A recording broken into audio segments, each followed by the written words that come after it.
I'll just let you know. Go for it. And I was at my lowest level spiritually, and I was sitting there, and again, it was a normal sunny day. I was completely sober. In fact, even the smell of alcohol, I would get sick just by the smell of alcohol. So I'm completely sober sitting there, and I remember thinking to myself, if there was a gun on the table, there's a good chance I'd use it just to get out of this pain. It was so much intense emotional pain. You know, you felt like your heart was truly breaking.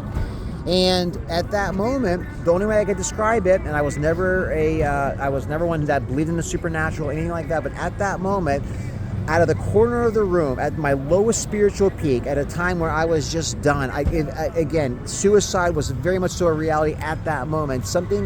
All I can describe that is that black, almost like an intense vortex, came out of the wall.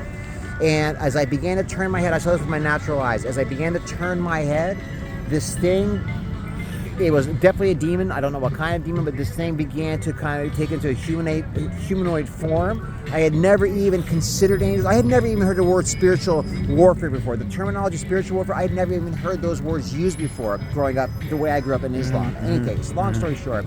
And it started coming to me. And all of a sudden, and I saw that with my natural eyes.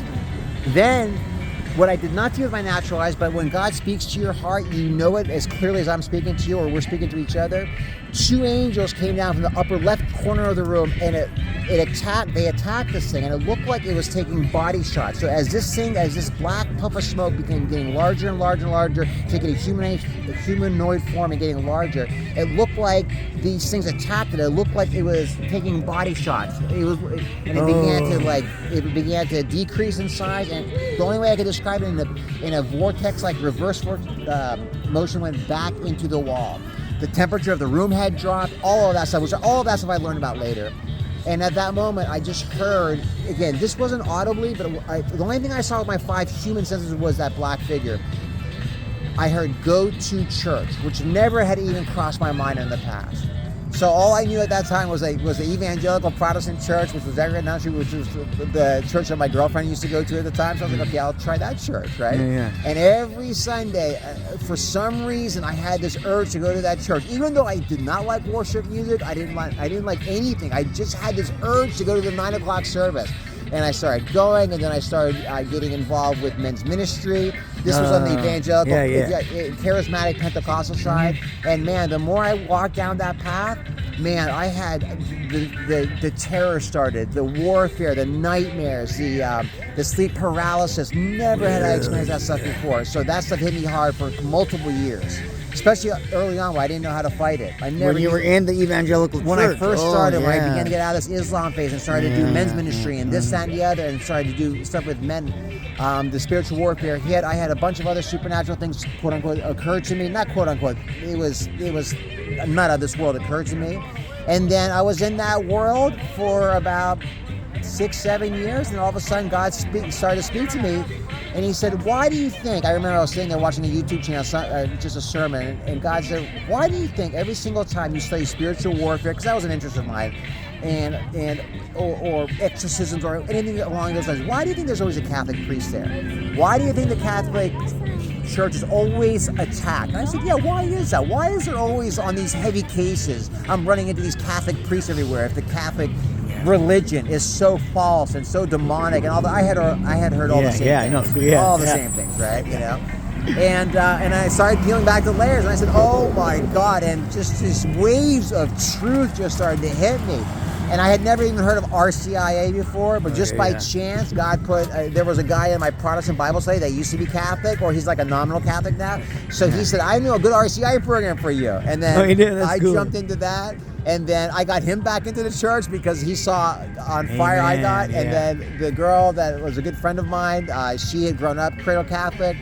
And she left, she had a bad Catholic experience, whatever that was, church hurt, she grew up in Minnesota somewhere, and she came back, and now her daughter's in it, etc., etc. So that's the very short version of a long story.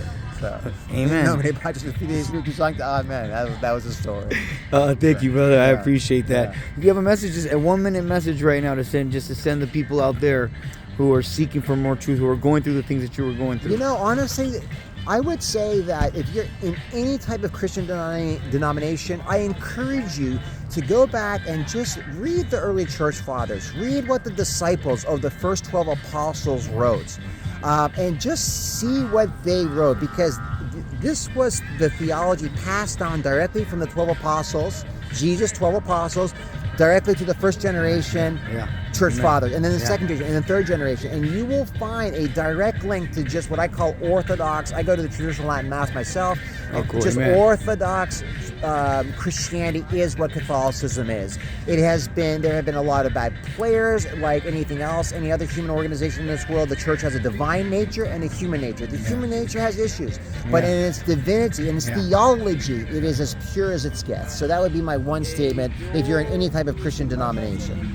So. Amen. Hey, thank you, brother. And how about if you or any of my Muslim brothers out there or sisters are going to watch this, do you have anything for them? Absolutely. Hello. Just go back into the Old Testament and take a look at it. Growing up as a Muslim, we revered the Old Testament. You would be surprised at how many times the Trinity comes up in the Old Testament. How many times Jesus or the Messiah, he wasn't called Jesus then, but the Messiah as prophesied, the Son of God is mentioned in the Old Testament, in the Psalms, in the book, in many of the writings in the Old Testament. You will find the Son of God. You will find the Trinity. You will find one God, but a duality within that God. Multiple persons, one essence. So you will find that in the Old Testament, and you'll find thus the New Testament directly complementing, fulfilling, embodying what the Old Testament is. So if you study the Old Testament, and you study especially the Psalms and Genesis and what Moses, Exodus, I just can't think of the verses off the top of my head, but you will find a tremendous amount of what's in the New Testament being directly fed and matured from the Old Testament. And that's really where you know that the New Testament was not corrupted. It was absolutely not corrupted. There's a direct link. You could link everything in the New Testament to what was written in the Old Testament, and also prophesied in the Old Testament comes to fulfillment in the New Testament. So I would start there. So. Amen. Hey, thank you, brother. And soon we'll have you on the show, man. So, hey, God bless you. And hey, thank you appreciate it, brother.